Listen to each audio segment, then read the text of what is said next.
각이 살아있는 정치평론 시사정각 시작합니다. 오늘도 각에서는 두 분 모셨습니다. 김진전 중앙일보 논설위원, 최창렬 용인대 특임교수 나오셨습니다. 안녕하십니까? 안녕하세요. 네.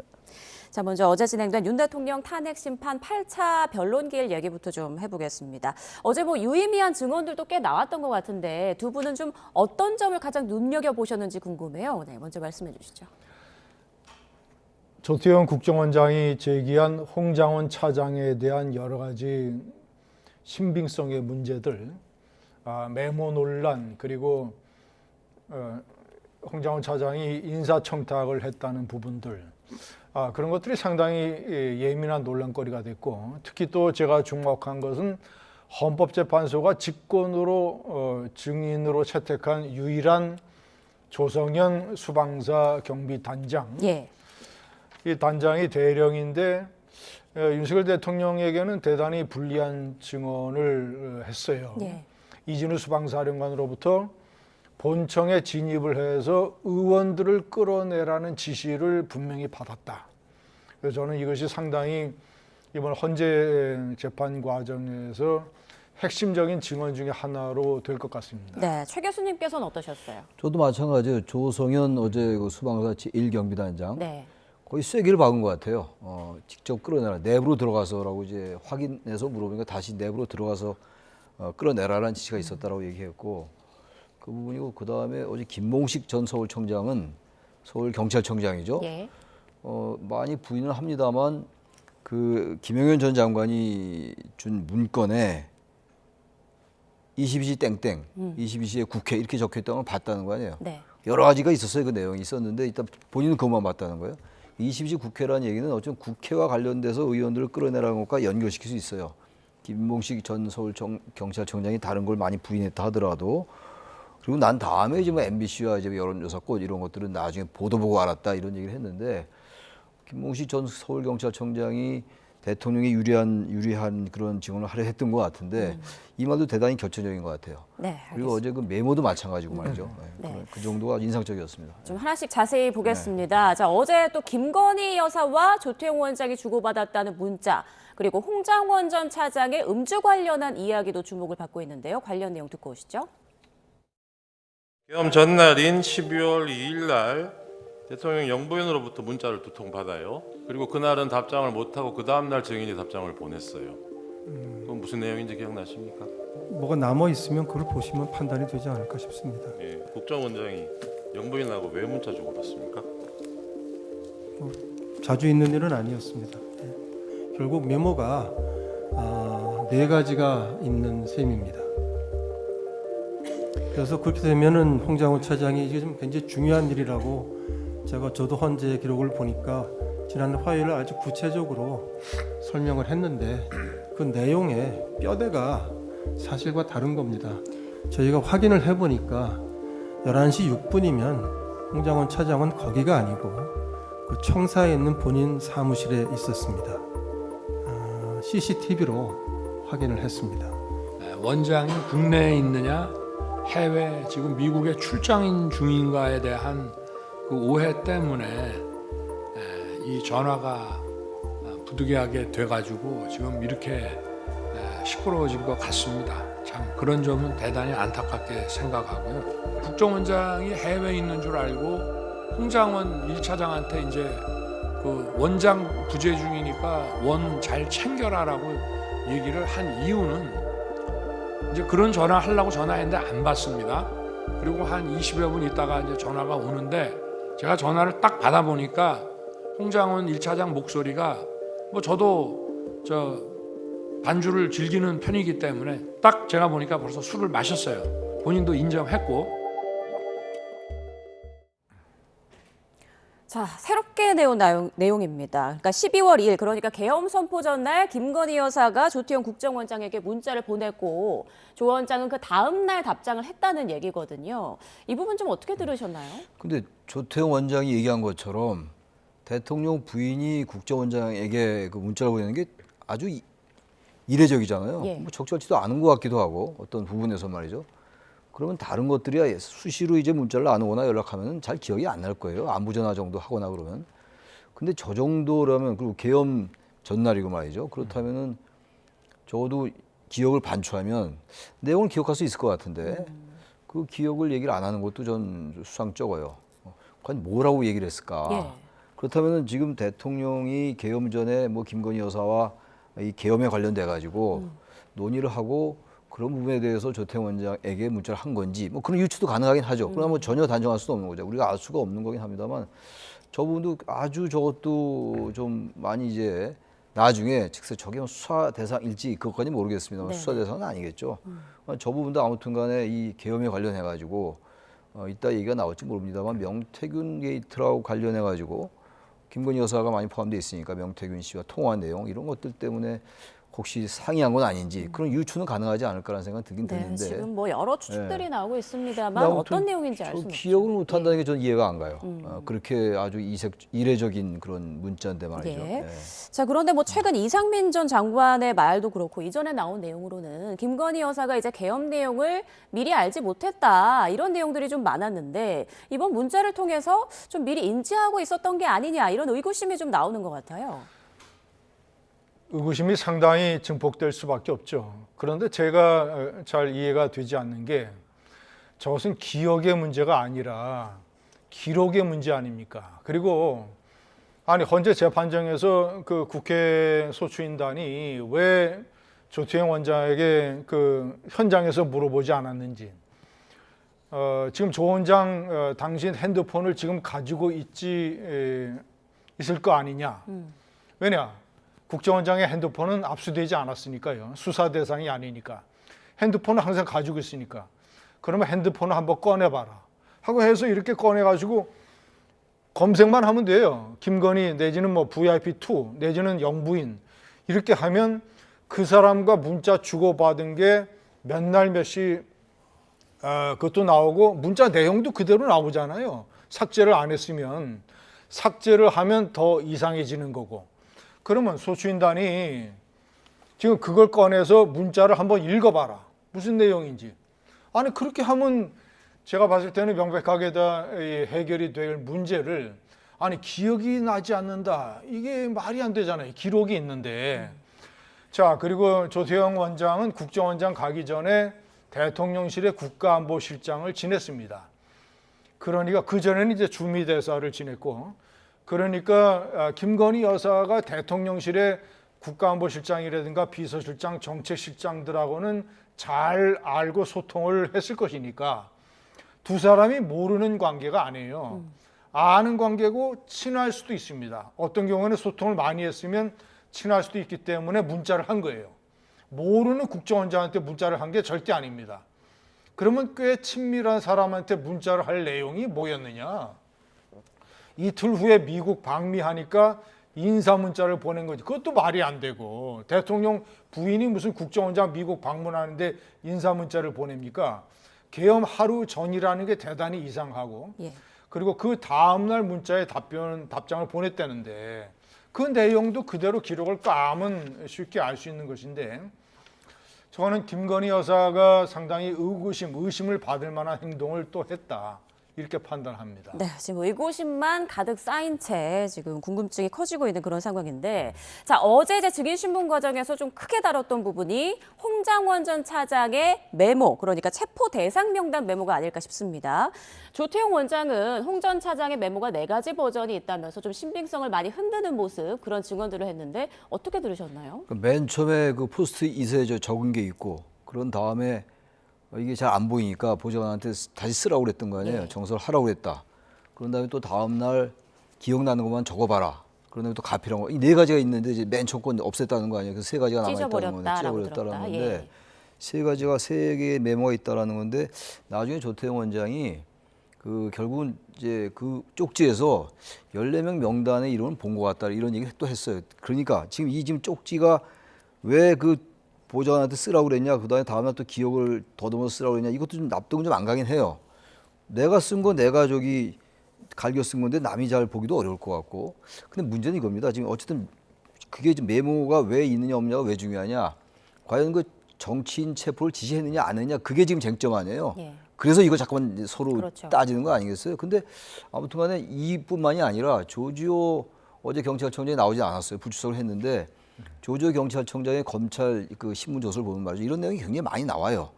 대통령에게 지시받은 거 그리고 박안수 계엄사령관이 또 얘기한 거 셧해라 다 잡아들여라 이런 부분이 있다는 거예요. 그건 검찰 조서니까. 근데 지금 아무튼 이 지금 메모에서는 그런 내용은 없습니다만 이름이 쭉 나오는 거 아니에요? 그래서 제가 볼 때는 계속 이제 그 신빙성을 떨어뜨리려 하는 그런 시도 같아요. 이른바 이제 그 오염시키려는 것 같긴 한데 탄핵하려 하는 것 같긴 한데 그렇더라도 그 정치인들에 대한 어떤 이름 같은 거 이런 걸 봤다고 얘기했기 때문에 조태영 원장이 어쨌든 대통령에게 유리하게 하기 위해서 진술을 하는 것 같았는데 결과적으로 볼 때 꼭 그렇게 대통령에게 유리하지만은 않았다. 예. 그 메모 자체에 대한 언급 같은 게 말이죠. 아마 재판관이 그런 판단을 할 수 있다고 생각합니다. 네, 예. 그리고 윤 대통령이 그 계엄 당시 홍 전 차장과 통화했을 때 상황들을 좀 자세히 언급을 하면서 홍 전 차장이 그때 딱 보니 술을 마셨다더라 이런 말을 했어요. 이 부분도 좀 증언의 신빙성을 떨어뜨리려는 게 아닐까 이런 일각의 주장도 있는데 어떻게 보세요? 술 좋아하는 두 사람이 헌재 재판정에서 만났죠. 그런데 그날 만약에 조태영 원장이 미국을 방문한 상태에서 부재 중에 차장이 상당히 그러니까 대통령이 전화 통화해서 술 먹었다고 느낄 정도로 술을 먹었다면 이거는 1차장으로서 상당히 문제가 되는 행동을 한 것이죠. 그런데 그날 조태영 원장이 국내를 떠나지 않았고 이 청사와 공간에 있었던 것이기 때문에 술 먹은 것 자체는 문제가 안 된다고 생각을 합니다. 예. 그런데 문제는 뭐냐면 저는 그래서 헌재가 한덕수 총리나 홍장원 차장을 한 번 더 증인으로 부를 필요가 있다고 판단을 하는데 가장 중요한 것은 메모의 신빙성. 그러니까 술을 먹었다고 해서 메모의 신빙성이 떨어진다고는 판단하지 않아요. 술을 먹었어도 완전히 취한 상태가 아니면 본인이 전화로 들은 것을 이렇게 메모를 했기 때문에 휘갈겨 썼긴 하지만 그리고 여인영 방첩사령관이 명단을 불러준 사람이 3사람이 있습니다.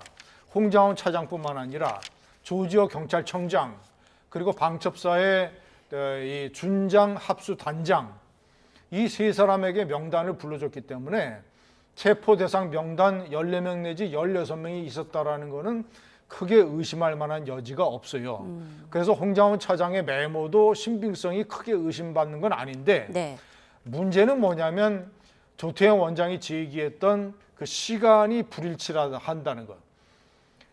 홍장원 차장은 대통령과 여인영 방첩사령관과 통화한 시간, 그래서 명단을 불러받은 시간이 밤 11시 6분이라고 얘기를 하는데 조태영 원장은 헌재에서 국정원 CCTV를 조사를 해보니까 10시 58분에 이 홍장원 차장이 얘기하는 국정원장의 공관 앞 공터에서 들었고 받아 적었다는 게 아니라 그 전에 10시 58분에 이 홍장원 차장이 이미 국정원 본청에 들어갔다. 네, 본인 사무실에 있었다. 그렇다. 그러니까 예. 장소가 홍장원 차장이 얘기하는 장소가 틀린 거 아닙니까? 자, 이것도 쉽게 판별이 될 수 있는 게 홍장원 차장이 본인의 핸드폰에 이 통화한 그 시간을 공개를 하면 돼요. 이 청사 들어간 이후에 통화를 한 것인지 아니면 그 이전에 공관의 공터에 있을 때 통화를 한 것인지 본인이 술을 먹었으면 11시 6분이라고 하는 기억이 잘못될 수도 있어요. 그러니까 내가 기억이 틀렸다. 다시 핸드폰의 통화 내역을 보니까 내가 공터에 있었을 때가 아니라 예. 청사에 들어간 다음에 통화를 했다. 이런 식으로 정정을 하면 되고 이런 것들을 헌재에서 홍장원 차장의 신빙성에 관한 여러 논란이 있으니까 헌재에서 2차 출석 요구를 해서 가릴 필요도 있다고 저는 봅니다. 네, 그러니까 위원님께서는 홍 전 차장 다시 불러서 사실 확인해야 된다 이런 말씀이신데 추가적으로 증인 신문 더 필요하다고 보십니까? 할 수 있다고 생각해요. 예. 지금 워낙 그리고 이제 헌재의 이 절차, 헌재가 진행하는 재판의 절차에 대해서 윤 대통령 측에서 계속 문제를 제기하잖아요. 하나가 해결되면 또 다른 거 이제 문제를 얘기하고 이렇기 때문에 그렇다면 한 주 정도 할 수 있다고 보는데 헌재에서는 나와서 증언해봐야 큰 차이가 없다고 보는 것 같아요. 그리고 대체로 한번 나왔던 증인을 다시 부른 분이 별로 없대요. 할 수는 있겠죠. 오늘 이제 결정이 난다는 거 아니에요? 한덕수 총리라든지 홍장원 전 차장이라든지 네, 이런 사람들이 평의를 하고 있다고 하죠. 그 증인으로 다시 신청을 이제 받아들일지 취소시킬지 이제 오늘 결정을 해서 발표를 하겠다는 건데 제가 볼 때는 증인 신청 안 받아들일 것 같아요. 나왔던 얘기 또 되풀이될 것 같고 대통령 측이나 이 지금 소추인단 측에서의 질문이 전혀 다른 것이고 홍장원 차장의 말도 그 말은 맞는 말씀이에요. 아까 같은 경우 그 지나지만 아니 저희 핸드폰 보면 다 나와 있을 텐데 삭제하지 않는 말이죠. 그게 확인이 안 되는 게 신기하고 말이죠. 근데 어쨌든 간에 시간이라든지 술 먹었다 안 먹었다 이거 굉장히 어제 심각하게 했는데 전혀 심각한 얘기가 아니에요. 술 먹었다고 뭐 전화를 못 받는 거 아니고 기억 못 하는 거 아니기 때문에 술 먹었고 이거 횡설수설 했다 뭐 이런 얘기를 하려 하는 것 같은데 지금 제가 아까 잠깐 언급했습니다만 이 네. 메모에 나온 내용들이 지금 이게 무슨 뭡니까? 그 홍장원 차장만 얘기하는 게 아니고 여러 증인들, 여러 진술자들, 검찰 조사 이게 헌재 증인으로 나오지 않은 사람들 여러 명의 그 증언이나 진술에 의해서 검찰 조사가 많이 돼 있어요. 근데 이게 다 이제 문제가 있다라고 보는 거 아니에요? 이걸 증거로 채택하지 말라는 게 윤 대통령 측의 주장이긴 합니다만 워낙 많은 사람들 진술에 의해서 검찰 조사가 작성돼 있기 때문에 술을 먹었느니 뭐 시간이 어땠고 장소가 그게 그 앞이냐 청사 사무실이냐 홍장원에 그런 건 제가 볼 때 핵심적인 쟁점이 아니다라고 판단할 것 같아요. 헌재에서 말이죠. 예, 그러니까 헌재가 추가 증인 신문을 진행할지 이 여부도 관심이 좀 쏠리고 있는 가운데 국회에서는 핵심 증인들을 두고 서로 회유했다 이런 주장을 이어가고 있습니다. 관련해서 오늘 아침 양측의 기자회견이 있었는데요. 그 내용 잠깐 보고 오시죠.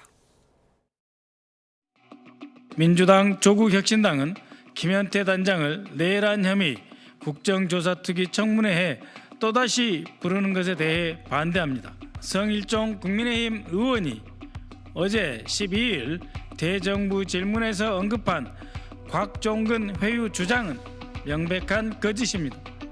핵심 증인인 김현태 단장을 자신의 방으로 몰래 부른 성일종 의원이야말로 회유 행위를 한 건 아닌지 심히 의심스럽습니다.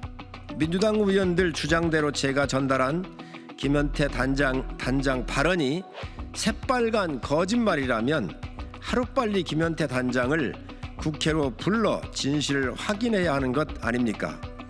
제가 회유했다고 주장을 하면서 김현태 단장을 국회 국조특위에 못 부르는 이유가 무엇입니까? 탄핵 공작의 진실을 밝혀줄 판도라의 상자가 열리는 게 두려운 것이겠지요. 네, 지금 국회에서 벌어지고 있는 공방 들어보셨는데 좀 정리를 해보자면 그제 성일종 의원이 이런 주장을 했습니다. 민주당의 박선원, 김병주, 박범계 의원이 곽종근 전 사령관과 김현태 단장을 회유했고 답변 리허설까지 시켰다 이런 얘기를 했고 또 어제 열린 국회 청문회에서 여당은 이에 대한 확인이 필요하다면서 김현태 단장을 증인으로 불러달라라고 요구를 했는데 이에 대해서 야당은 이제 정쟁용 의도라면서 거부했잖아요. 지금의 상황들 좀 어떻게 보고 계세요? 저는 성일종 국방위원장의 주장이 맞다고 봅니다. 회유했다. 아니요. 그 회유한 게 아니라 예. 내가 김현태 단장을 회유했다고 민주당에서 주장을 하니 예. 김현태 단장을 국조특위에 불러서 직접 왜 자세하게 물어보지 못하느냐. 예. 성일종 의원을 만나서 국방위원장을 만나서 무슨 얘기를 했느냐, 왜 만났느냐 이런 거 충분히 물어볼 수 있다. 그리고 똑같이 성일종 위원장의 주장이 김현태 단장도 회유당한 민주당에 의해서 회유당한 사람 중에 한 명이니까 자 그러면 그런 부분 논란도 제가 판단할 때는 민주당의 논리가 좀 궁색한 것 같아요. 그러면 자신들이 회유한 적 없다라는 것을 증명하기 위해서라도 김현태 단장을 국조특위에 부르는 게 무슨 문제입니까? 그 민주당의 논리는 김현태 단장이 이미 회유됐기 때문에 나와서 민주당에 불리한 얘기, 뭐 사실과 다른 얘기를 할 것이라는 주장인데 그거는 양측의 입장이 다 똑같잖아요. 그래서 일단 불러서 칠공신 단장의 증언이 대단히 중요하니까 불러서 양쪽에 누구한테 회유를 받았는지 설득을 받았는지를 집중적으로 따져봐야 됩니다.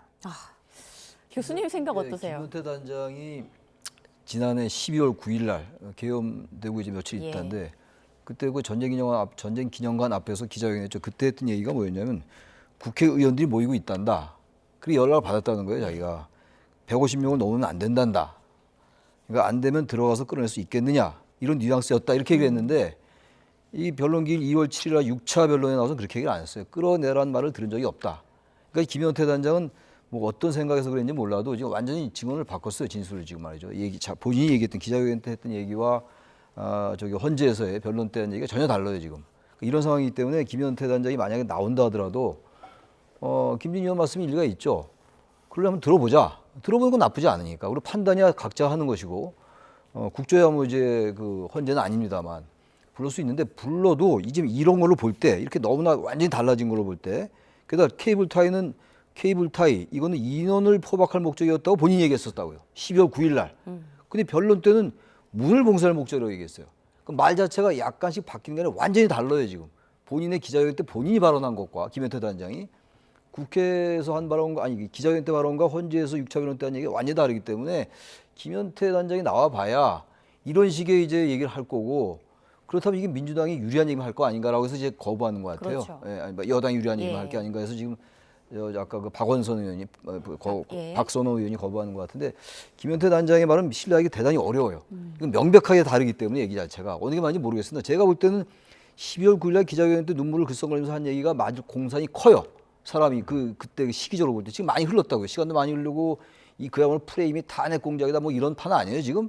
이 탄핵 공작을 민주당이 했다는 거 아닙니까 지금. 그런 상황에서 많이 오염됐을 가능성이 높기 때문에 저는 김현태 단장이 나와도 별로 진실을 밝히는 데 도움이 안 될 거다라고 생각합니다. 지금 뭐 국회는 국회대로 헌재는 헌재대로 지금 사실관계를 놓고 공방이 계속되고 있는 그런 상황인데요. 일단 헌재에서 애초 예정된 8차 변론기일 이제 어제로 마쳤고 헌재가 2월 18일 다음 주 화요일에 한 차례 더 변론기일을 열겠다 이렇게 밝혔습니다. 그런데 어제 윤 대통령 측 윤갑근 변호사가 헌재가 선고 시기를 정해놓고 달리는 것 같다. 이런 상황이 되면 중대 결심을 하겠다 이런 말을 하기도 했는데요. 어떤 의미일까요? 직접 한번 들어보시죠. 한덕수 총리에 대한 탄핵은 최상목 대통령 권한대행의 자격과도 밀접한 관련이 있으므로 우선 심리가 필요합니다. 그렇기 때문에 피청구인 측에서는 중요 증인으로 신청하였으나 관련성이 떨어진다는 이유로 기각이 되었습니다. 구체적 설명이 없기 때문에 어떻게 관련성이 떨어진다는 것인지 저희는 알 수는 없습니다.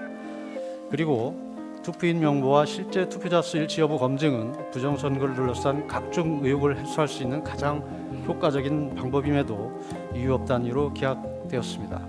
그 이유도 잘 모르겠습니다.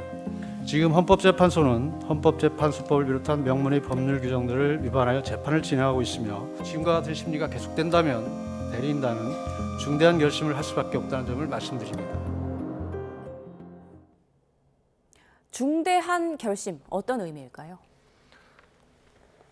많은 사람들이 관측하는 대로 변호인단 집단 사퇴 이런 것들을 암시를 하는 것이라고 볼 수가 있는데 그러나 이제 헌법재판소법에 따르면 변호인이 없이는 심리를 진행을 할 수가 없지만 그 피청구인이 변호인 자격을 가지고 있으면 해당되지 않는다. 윤석열 대통령은 변호인 자격을 가지고 있으니까 변호사 자격을 가지고 있으니까 해당이 되지 않아서 변호인단들이 다 사퇴를 하더라도 심리는 계속 진행이 되죠. 그 부분은 그렇게 이해가 돼서 약간의 이제 헌재에 대한 압박용이다라고 해석이 되는데 예. 저는 관련해서 헌재가 한덕수 국무총리는 증인으로 채택을 해야 된다고 생각을 합니다. 왜냐? 그 사람이 사건에 관한 관련성이 헌재가 봤을 때 그렇게 깊지 않다고 하더라도 국민의 시각으로 봤을 때는 아니 대통령이 기염사태를 저질러서 엄청난 일이 벌어졌는데 그때 상황에서 이 국무회의가 열렸었고 그때 상황에서 국무총리를 맡고 있던 사람을 헌법재판소에 증인으로 부르지 않는 게 과연 적절한 것이냐. 한덕수 총리가 무슨 얘기를 하든 간에 그러니까 뭐 이렇게 표현하면 직설적으로 표현을 하면 영양가가 있는 얘기를 하든 없든 간에 네. 총리는 나는 증인으로 불러야 된다고 생각을 해요. 그래서 국민들이 주목하고 관심을 갖는 것은 그 사람의 발언의 내용의 깊이나 규모 이런 것도 있지만 총리가 과연 그때 당시에 윤 대통령의 비상계엄을 어떻게 받아들였는지 국무회의 상황은 어땠는지 대통령에게 어느 정도 만류를 했는지 지금의 심정은 어떤지 이런 것에 관해서 한때 대통령 권한대행을 했던 사람이기 때문에 국민은 그런 거를 상당히 궁금하게 생각하는 상황이다. 그래서 저는 한도수 총리만큼은 제가 반드시 불러야 된다고 봅니다. 네.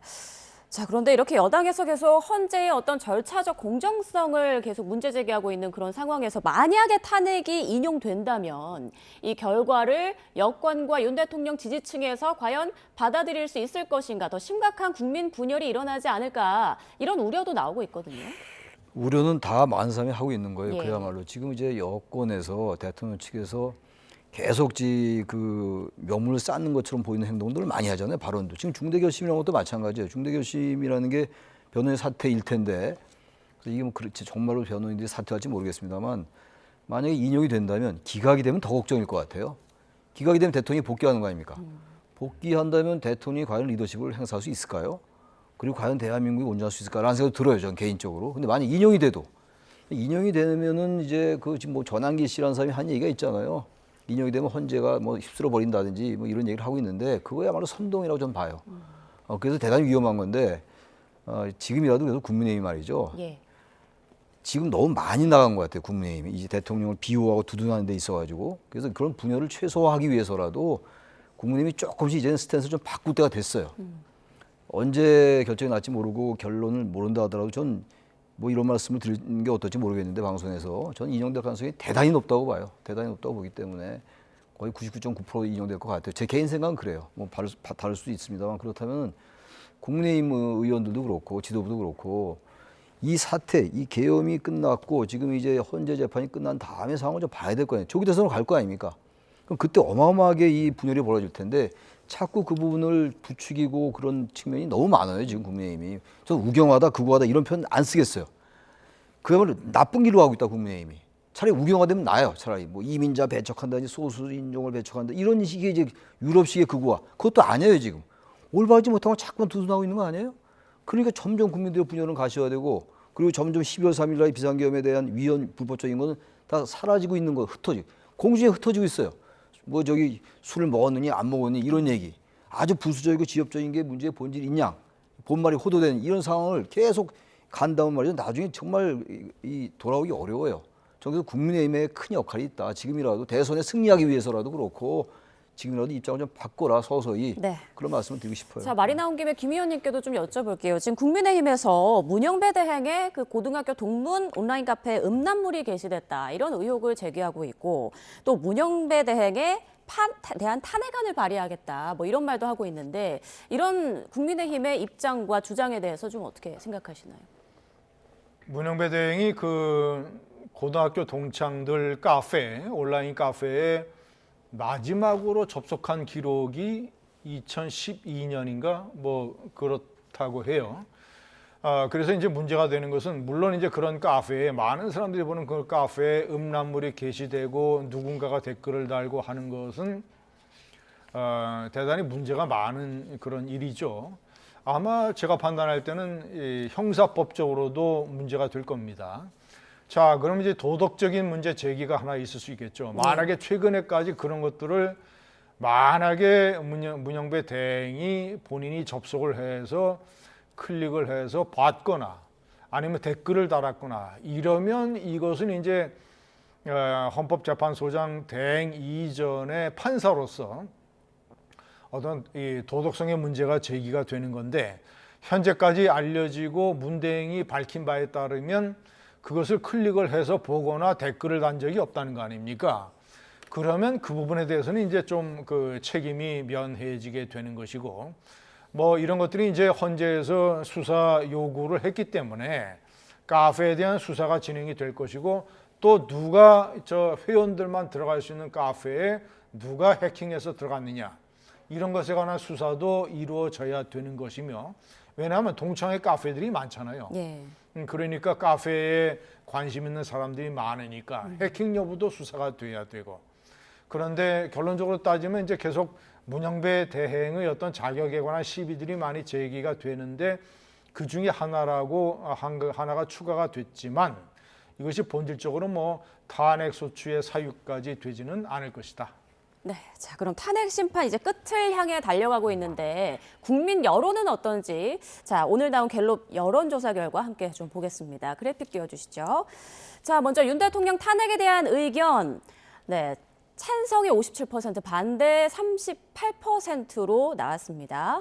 그리고 장내 정치 지도자 선호도를 또 보겠습니다. 이재명 민주당 대표가 34%, 김문수, 한동훈, 홍준표, 오세훈 이렇게 순차적으로 나와 있습니다. 그리고 다음 대통령 선거 결과에 대한 기대를 물었더니 정권 유지 그리고 여당 후보가 당선되길 바란다는 응답이 40%, 정권 교체, 야당 후보 당선을 바란다는 응답이 51%로 나왔습니다. 두 분 모두께 지금 이번 여론조사 결과에 대한 좀 답변을 듣고 싶은데요. 글쎄요. 탄핵 의견이 거의 한 20% 차이 나요. 찬반이. 예. 네, 차이 나고 근데 생각보다 처음에 비상계엄 직후에는 차이가 더 벌어졌었죠. 근데 지금 조금 좁혀지다 조금 벌어지는 추세인 것 같고 이재명 대표의 지금 1위는 뭐 계속 여전해요. 이거 뭐 김문수 지금 장관이 여권 내에서 상당히 이제 주목을 받는 것 같은데 차이가 많이 나네요. 이건 많이 나고. 근데 의외로 정권 교체와 이 정권 유지의 차이가 별로 안 나는 거예요. 이 정도면. 지금 이 정도면 정권 교체가 압도적으로 높아야 돼요. 근데 생각보다 10% 차이밖에 안 나잖아요. 오차 범위를 감안한다면 그렇게 크게 나는 게 아니라고요. 이건 다시 말해서 민주당에 대해서 국민들이 특히 중도층이 완전하게 신뢰받지 않는 것 같아요. 이 정도 그야말로 이 나라가 이 계엄 사태 가지고 이 정도까지 왔으면 이게 압도적인 차이가 나야 되는 거거든요. 제가 볼 때. 근데 그렇지 않다는 거. 이 부분 민주당이 굉장히 곱씹어봐야 될 대목이에요. 그 여당은 생각보다 이 정권 교체 여론이 적기 때문에 여당이 여기에 지나치게 고무되면 안 돼요. 이게 지금 선거 국면이 가면 이게 바뀔 수 있다고요. 더 압도적으로 벌어질 수 있기 때문에 국민의힘이 지금 같은 스탠스를 계속 유지하고 너무 우쪽으로 가고 이렇게 된단 말이에요. 이건 더 벌릴 수 있어요. 그래서 이제 여야가 이 상황을 너무 자신들에게 유리하게 해석하면 안 된다는 생각이 들고 네. 그다음에 어쨌든 지금 이 상황이 탄핵 아직은 끝나지 않았어요. 인용이 될지 기각이 될지 모르겠습니다만 근데 지금 어쨌든 여야가 너무 이제 자신들의 얘기만 하니까 이런 게 뭐 오늘 어제 얘기가 아니긴 합니다만 특히 여야가 특히 정권 유지, 정권 교체의 이 조사 수치를 보고 많이 곱씹어 볼 필요가 있다고 생각합니다. 네. 네. 김 의원님께서는 지금 여론 어떻게 해석하고 계십니까? 탄핵 찬반 차이가 20%포인트인데 최근에 나온 여러 여론조사 중에서는 가장 좀 벌어진 거예요. 그리고 정권 교체와 정권 재창출 차이는 대개 여론조사의 평균이 10%포인트 내외이기 때문에 거기에 근접을 하는 것이고 뭐 요인은 일단은 이제 윤 대통령에 대한 강경 보수층이 대단히 여론조사에 적극적으로 응답을 하고 있을 가능성이 있고 그러니까 그들의 열기가 상당히 지금 현재 뜨거운 것이고 윤석열 대통령의 탄핵에 대한 반감은 상당히 이 찬성은 높지만 그렇다고 해서 대통령 선거 때 대안으로 꼭 이재명 대표의 민주당이 집권을 해야 되느냐 거기에서는 이제 우리 언론이 얘기하는 이재명 포비아, 이재명 공포, 이재명 경계심 이런 것들로 인해서 상당수의 유권자들이 주저하고 있는 것이죠. 그래서 저런 결과들이 계속 나오고 있는데 예. 저는 첫 번째 가장 중요한 고비가 3월 중순, 늦어도 3월 중순으로 예정된 탄핵 결과 발표라고 봅니다. 8대 0이냐, 7대 1이냐, 6대 2냐, 5대 3이냐. 이 네 가지 경우에 따라서 여론조사가 상당히 많이 달라질 걸로 봐요. 그리고 헌법재판소에서 만약에 탄핵을 인용을 할 때 그 결정문의 내용, 어떤 것들을 윤 대통령이 잘못했고 어떤 것들의 윤 대통령의 진술이 신빙성이 없고 그래서 헌법수호 의지가 없고 따라서 그러니까 헌법재판소가 단순히 탄핵이냐 기각이냐 결정만 내리는 게 아니거든요. 결정문을 상당히 자세하게 내놓습니다. 그 내용에 따라서 저는 여론이 한 번 더 춤을 출 걸로 봐요. 그런데 예. 결론적으로 얘기하면 만약에 탄핵이 인용이 되면 5월 대통령 선거는 아무리 누가 뭐라 해도 이 탄핵이 중심 의제가 되는 탄핵 선거가 될 것이다. 그래서 국민의힘이 지금 빨리 정신 차리고 저런 여론조사에 혹하면 안 되고 탄핵 선거면요. 이 탄핵당한 대통령을 배출한 정당이 100% 불리합니다. 박근혜 대통령 때처럼. 그러니까 이게 구조적으로 탄핵 선고고 그러면 우리가 불리할 것이라고 생각을 해서 빨리 윤 대통령에 대한 거리두기, 선긋기, 그리고 이제 새로운 개념을 예를 들자면 제 주장인데 탄핵 찬성 후보를 대통령 후보로 내세워야 된다. 이재명 대표를 꺾으려면 국민의힘이. 그래서 빨리 그런 전략적 변환을 가져와야 된다. 이렇게 생각합니다. 네, 조기 대선 준비를 빨리 해야 된다. 이런 말씀 해주셨습니다. 자, 이번에는 민주당과 야당 얘기를 좀 해보겠습니다. 민주당이 그 민생 경제 회복을 위해서 제안한 최소 30조 원 규모 추경안에 이재명 대표가 포기할 수 있다던 그 민생 회복 지원금 예산을 이름을 바꿔서 되살린 것과 관련해서 오늘 여당이 강하게 비판했습니다. 관련 발언 들어보시죠. 시장에서 콩나물 한 봉지를 살 때도 이렇게 막 나가는 흥정은 하지 않습니다. 한편 민주당이 제안한 추경 중 13조 1천억 원이 민생회복 소비 쿠폰으로 되어 있습니다. 이것은 다름 아닌 지역 상품권입니다. 2주 전 이재명 대표는 민생지원금을 포기하겠다고 하더니 이번에는 소비 쿠폰이라는 이름만 바꿔서 가져온 것입니다. 결국 라벨가리 추경을 하자는 것입니다. 만약 이 막대한 예산이 이재명 대표의 개인 돈이라면은 이렇게 막 쓰자고 하겠습니까?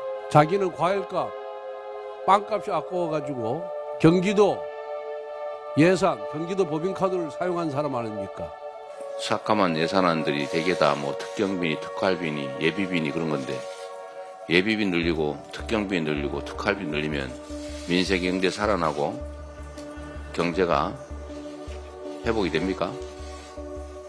그 이상한 좀 고집을 부리고 있어요. 나라 살림보다는 어떻게 하면 야당을 괴롭힐까? 대체 추경 안 하고 국민 경제 나쁘게 만들고 민생 회복 지연시키고 악화시켜서 대체 누구에게 이익이 있는 건지 도저히 납득이 안 됩니다. 정말 시쳇말로 이게 나라 망치자고 한 일 같습니다.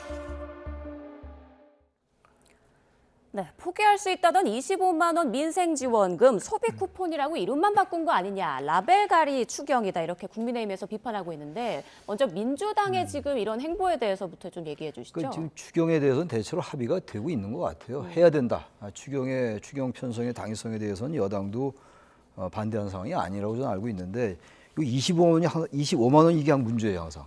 25만 원을 똑같이 나누자 이 문제인데 근데 이게 지금 민생 소비 쿠폰, 즉 지역 상품권하고 기존에 얘기했던 거 민생 지원금하고 약간 성격이 다른 것 같아요, 제가 볼 때. 다른 거기 때문에 이걸 완전히 민생 지원금을 그대로 말만 바꿨다, 라벨 가리했다라고 보기는 좀 어려울 것 같아요.